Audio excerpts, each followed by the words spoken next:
Hi, it's Tony from amywinehouseforever.org. I'm speaking with British journalist, author and biographer Howard Sounes about his new book, Amy 27, Amy Winehouse and the 27 Club, published by Hodder and Stoughton, which is available now.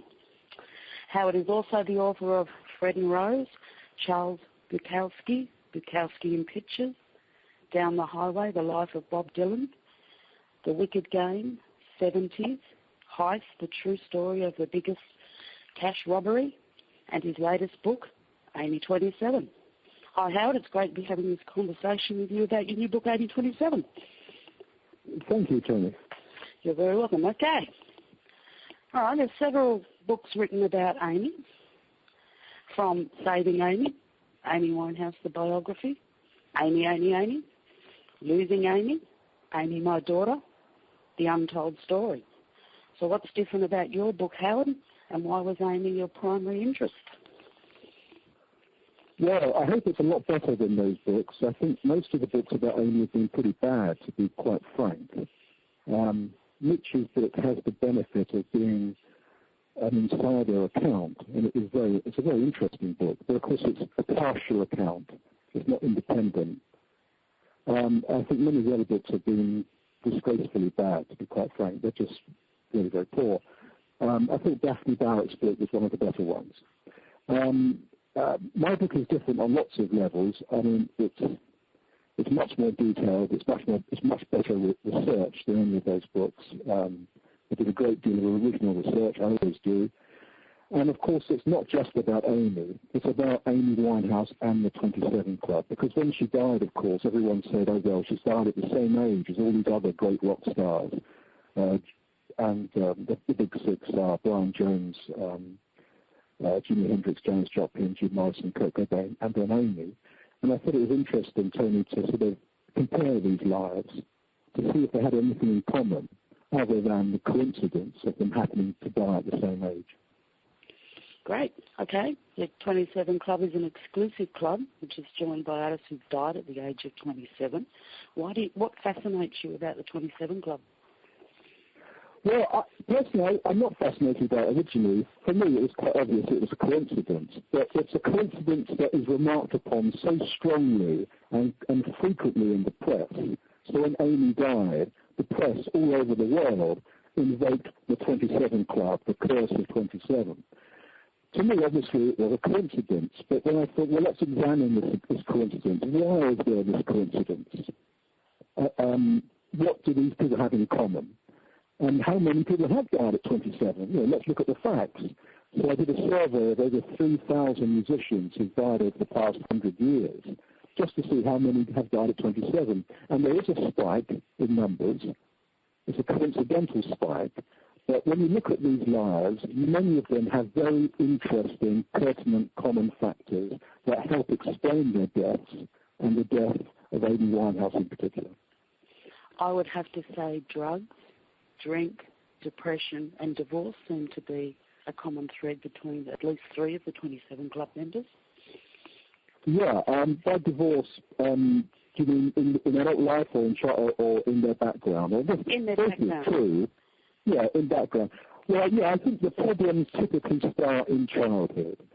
Wordsworth said, the child is father of the man. Philip Larkin said it's our parents who fuck us up, they don't mean to, but they do. It's an often quoted phrase. You can't blame everything on the parents, but often problems start in childhood. And people who are unhappy, and I think fundamentally Amy was unhappy, the unhappiness started early on. The problem started early on. Before she met Blake, for instance, who's often a scapegoat, there were problems long before Blake. And the same is true of Kurt Cobain, Brian Jones, Jim Morrison had an extremely bad relationship with his parents. This is often the case. And then there's other factors as well, of course. These rather troubled young people get involved in drink and drugs, and they, not necessarily for fun, but to really cope with life, to help them cope with life. Amy's fans are loyal and will scrutinise most things said or written about her. What would you like your readers to know about your book and you in general? Well, the book, I hope they would read the book with an open mind. Don't think it's a book like all the other books, the very, very bad books that were rushed out when she died and were written before she died. Those very thin paperbacks that you see, and I won't mention the authors, but we all know what they are. But these books are written from cuttings very quickly, without any original research, without any thought, and they're basically made up of cliches. So this is a much more serious book. This is really a very serious and detailed investigation of Amy's psychology, comparing her with other people. And it was done very carefully with a great deal of work. And I investigated her life and the life of people around her quite forensically. And that's what I do. That's what I've done for many, many years, 20 years. I've written books, all of which have that same approach. That I take a long time to write the books. I do a lot of research. And the books hopefully reveal the subjects in a new way. You did a lot of research with the 27 club members. What did you get from all your statistical research when you did the dates and their ages? And well, the first thing, of course, is what does the 27 club amount to? Is it significant? Is there a spike? And as I mentioned, I did a survey of 3,000 old people who died over 100 years. And I did find a spike at 27. It's not unusual for rock stars to die in their 20s. There are many, many examples, Buddy Holly, Sid Vicious, numerous examples. But there is a spike at 27 of 50. Now, the graph, when I draw a graph, if you see the book, there's a graph of death. And the graph peaks in the 60s. That's where most people die in rock and roll. And then it goes down again. So it goes up and then it goes down. But in the early part of the graph, there is this spike. Now, there's 50 people who die at 27. Now, if you look at those 50 deaths, they fall into sort of various categories. Quite a few of them die by accident whilst travelling. Musicians do travel as part of their job. It's quite as part of their life. And car accidents account for a great many of these people. Also, plane accidents and sort of freak accidents. One guy is thrown from a horse. Quite a few people are murdered, especially black American rappers and rock stars.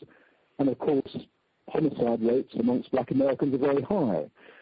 And then there are some suicides, like Kurt Cobain, who shot himself. And then there are self-destructive deaths. Let's put it like that. And I put Amy in this category, self-destructive deaths, whereby these people abused drink or drugs to the extent that they died.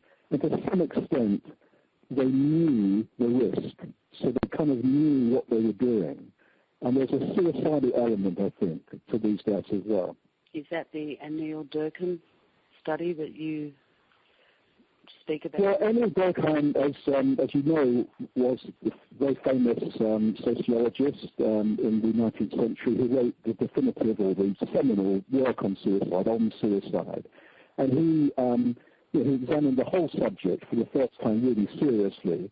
And one of the things he pointed out was that if there's different forms of suicide, you can die by passive means or by active means, i.e. you can shoot yourself in the head or jump off a cliff, or you can do something so dangerous that you know it might end in death, and yet you persist in acting in that way. And that's a sort of passive suicide.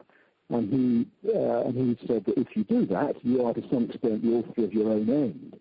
And Amy is one of those people, I'm afraid. I mean, she was told by her doctor, I was at the inquest, and the doctor's evidence was quite clear, that she was warned that if she persisted in this behaviour, she might die. Why do you think? Mitch quotes that in his book. Why do you believe Amy resisted the psychologist and psychiatric help? Well, I think that, like a lot of people who have personality disorders, which she clearly did, she got used to dealing with her problems in her own way, and she also knew that her neuroses fed her creativity. A lot of creative people, they use their problems in life to give them stuff to write about. And clearly she did that. And I feel that she didn't want to, and I think she expressed this herself, she didn't want to let people into her head, and she didn't want to risk losing that creative spark. And perhaps there was some pride, some simple pride. You have to kind of give up. You have to give up on yourself. You have to give yourself up to others when you submit to psychotherapy. And I don't think she wanted to do that. On your site, you had a review from the Times that said, and he's best of all on the subject that clearly fascinates him, the relationship between Amy Winehouse and her father. What fascinates you about their relationship? Well, I think it's not me, of course, saying that. That's the Times of London saying that. I think Amy's relationship with her father obviously is a fundamental part of her story. And Mitch has very much put himself in the story. He has been very busy in her life and in public life ever since she became well known, which is in fact quite unusual. I mean, most personalities in public life don't have their dad with them, as it were, all the time in the public eye. So he's made that decision. Now, there's good reasons to do that, because, of course, she was very young when she became a celebrity, and she perhaps needed some parental guidance. And Jewish families do tend to work together. That's also true. But he has busied himself in her career to a remarkable degree. And by his own admission, his leaving home when she was 9 for a younger woman was a traumatic event for everybody involved. It's often the case in the 27 Club that kids go off the rails, to use a phrase, after mum and dad splits up, because, they feel that the stability of life has gone somehow.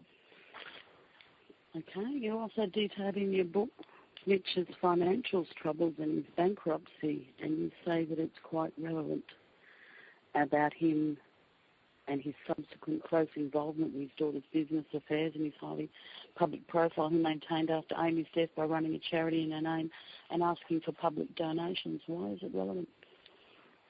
Well, because on the one hand, he's asking us, the public, for money, and on the other hand, in his past, he personally was made bankrupt, something that she's never talked about, which I reveal in the book. And also, he was the director of a company that went bust, owed millions of pounds, and as a result, he was disqualified as a company director for a period of years at the High Court here in London. So he has, let's put it this way, an unhappy financial history in that respect. And that's something that isn't in his book. I mean, if you look at his book, you won't find this detail. It's quite a significant fact to be made bankrupt and to be disqualified as a company director. Okay. You say that Mitch is the spokeswoman for Amy as her financial guidance and her father figure. Janice Winehouse has been saying, a part of me was prepared myself for over the years that I don't think I'm going to survive that long. It's almost as though she created her own ending. She's on a path of self-destruction, quite literally, and that proved absolutely correct. While Mitch tended to talk most about his daughter, Janice seemed to know Amy better. Do you think that's true? Well, yeah, you're reading from my book there. That's what I read. Yes. Yeah. I mean, that is my view based on what she said. Janice is a quiet, unassuming, timid lady who is nevertheless very intelligent, and Amy was obviously very intelligent. I mean, she got it from her parents, and I think she got it from Mum in particular. Amy was very good at maths. Mum is very good at maths. And when Janice speaks about Amy, she tends to make rather astute comments. And of course, no one knows a child like their mother, but of course it is Mitch who tends to talk more. That's the point I'm making. Okay. There was a couple of important men in Amy's life, and Blake was one of them. And her father, of course. What do you think would have happened if Blake and Amy went to rehab and got themselves together? Do you think they would have stayed together? Well, goodness knows, probably not. I mean, it was a sort of a crazy relationship, wasn't it? I mean, I don't doubt that it was a love affair, a genuine love affair, on both sides, I think, that it was a crazy relationship in the public eye. They were both very young. They were both unstable people. I don't think it would have lasted, no. No? Okay. Are you saying your book had hand in hand or with their hands buried in each other's back pockets? And you said they looked very happy. I agree with you. They did. Most people I've looked at, they're always together. They're always holding each other. Yeah, and clearly she loved him, didn't she? I mean, that's obvious. And, I think he loved her in his own way. I went to see him and talk to him about it. He's a rather curious character. He's not in some ways he's quite likeable, but in other ways he's not the sort of person you particularly want to spend much time with. And he has an odd view of the world. He's obviously a damaged person himself, to be frank. But I think he did love her. I don't think it was entirely cynical. Oh, great. Because when you read about Blake's childhood himself, when his parents separated as well, didn't they? And absolutely. He had a very... He obviously was rather marked by his own childhood. He's obviously marked by that. And he's a rather confused, immature young man. I mean, there was Tony, I like to say that both of these people, Amy and Blake, have a kind of a swagger about them, don't they? They do. They look like they're tough guys. Yes. But this is all an act. They were a couple of kids. Blake was a kid from the country who came to London and pretended to be a Londoner, put on all this kind of fake London, cocky bravado. Amy was the same. She was a lower middle class girl from the suburbs who pretended to be somebody more worldly. But inside, and certainly when you meet Blake and met him in prison, I mean, he was a rather needy, insecure, almost shy young man who doesn't really know, even at the age of 30, doesn't really know what he's doing with his life. Did you see the interview that he did with on the television? Well, I've seen various interviews he's done, yeah. Okay, Reg Travis, I was reading in your book that he's talking about Amy having just a little drink. Did they not see that these little drinks ended up being very big drinks? And it was okay. It seemed to be okay to allow her to have these little drinks. And well, that's what Reg says that, doesn't he? He says, even I paraphrase, even I, to some extent, I must be to blame because I thought she could handle it. There's a lot of denial and self-delusion around someone like Amy. Don't forget, she's a powerful person. She's the person with all the money and the power. And everyone else revolves around her, and they don't want to upset her. And so when she, as somebody says in the book, one of her stylists says, when Amy asked for Jack Daniels and Coke for breakfast, nobody said no. Now, if I was with you, Tony, and I don't even know you, and you asked for Jack Daniels and Coke at breakfast, I would look at you rather askance, and I would assume you had a pretty big problem. But even the people who apparently knew Amy intimately, saw her drinking as she did, and let's face it, she drank herself to death. She drank herself to death, don't forget that. And although there were various attempts at help, and, her father made strong attempts at times. I mean, obviously he did. And, some of the passages in his book are quite heart-rending, when he finds her drunk on the kitchen floor, etc. But it wasn't enough, evidently. Rehab doesn't work for everybody. I think Amy said that herself. Yeah, and I guess you have to want to stop drinking, don't you? You have to want to stop smoking. You have to want to stop taking drugs. You have to suddenly, that switch has to go in your head. And that obviously hadn't happened. Mitch is very strong in his interviews, saying Amy had conquered drug addiction and she was on her way to conquering alcoholism. But the evidence is that she was a raging drunkard until the day she died. She was binge drinking until the day she died, and in her bedroom were 3 empty vodka bottles. Well, that isn't the evidence of a woman who's conquering her alcoholism. And in your book you talked about Andrew being with her during the course of the evening. and watching YouTube videos with her, texting friends, going to his room, and then going back and checking on her.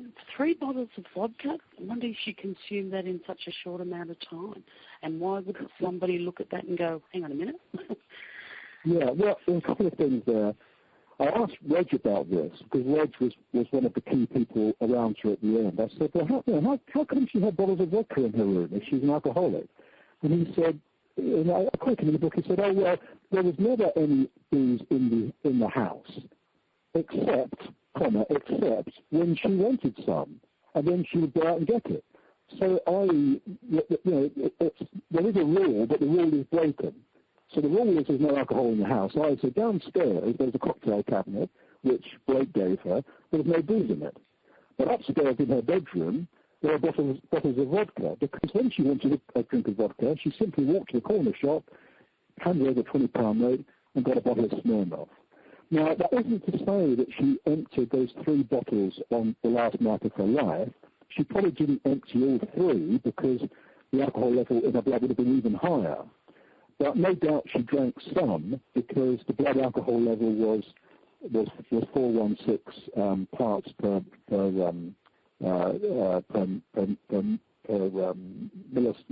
whatever the measure is, and that is 5 times the drink drive level.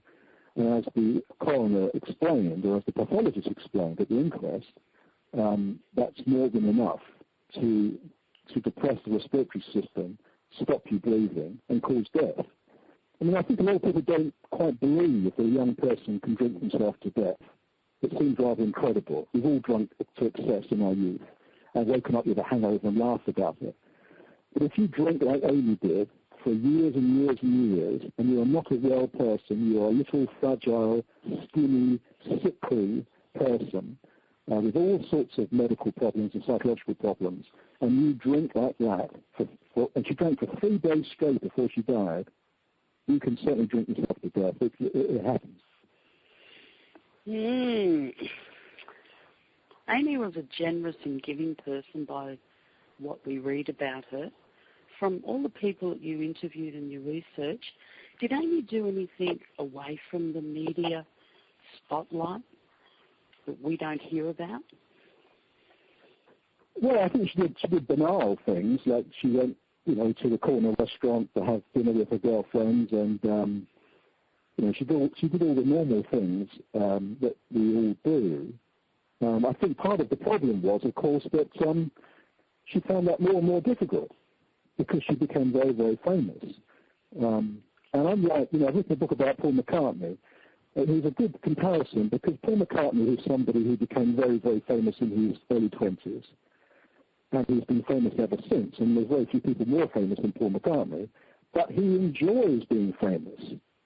He gets a kick out of it. He likes being recognized. It's fun. He has a hell of a good time. He's always enjoyed it. But other people, and the 27s, I think, are pretty much all of this type. Amy, certainly one of them, Jim Morrison, Brian Jones, they weren't comfortable with fame. They didn't really enjoy it. They found it rather a problem. And I think Amy had a particular problem because she had written these songs about her own unhappy love affair with Blake and about her drug use and their drug use.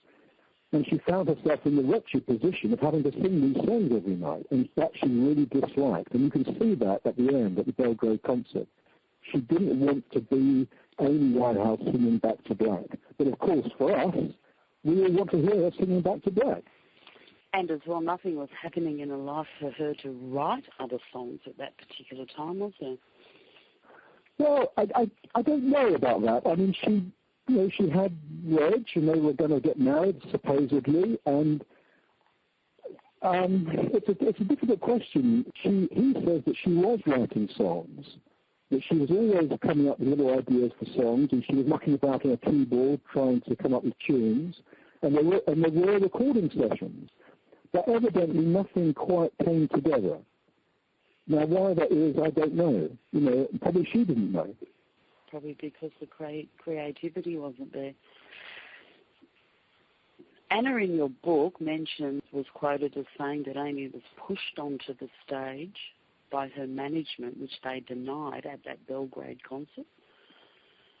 Do you think that's exactly what happened? Well, I don't know is the answer. So I simply report that as a claim, yep. and I report the fact that it was denied. I don't know because I couldn't quite pin that down. But more generally, it is clear, and in fact her drummer says so in the book in terms and quotes, and I interviewed the drummer, Troy Miller. Before she changed her mind. She said she wanted to go to Belgrade, and then she didn't want to go, and then she did want to go, and then when she got there, she got high or drunk or whatever she did, and then again she didn't want to go on stage at the last minute. And they were trying to sober her up backstage. And I think there's a quote in there from Troy saying how, you can understand the management's point of view trying to get her on stage. There were 25,000 people out there. There were another 20-odd concerts, I think, or 11 more concerts. And at that point, honestly, it was a mistake that she went on stage. She shouldn't have gone on stage. The final concert is a disaster, an absolute calamity. But you can understand to some extent from management's point of view, well, we've been paid for this gig, what are we going to do? But clearly she was in no shape to tour. What amazes me is that tour was the tour was going ahead with the tour. The tour should have been scrapped. The tour, she wasn't fit to tour, obviously. Definitely not. There's also, you talk about Jonathan Winehouse, who had a psychiatrist friend whom he felt would help Amy. What was his role in that? Because you said he's never been able to get through to Mitch about it, and he doesn't know what the reasons are about not helping Amy. Well, Jonathan Winehouse is a cousin, and he's not a particularly close family member, and he knows what goes on in families and who likes who and all that sort of thing. I don't know. But the interesting thing about Jonathan is that he's a surgeon. He's a surgeon, so he's a medical man of some eminence. And he took an interest in Amy's career when she became famous. He didn't know her before then, to be frank.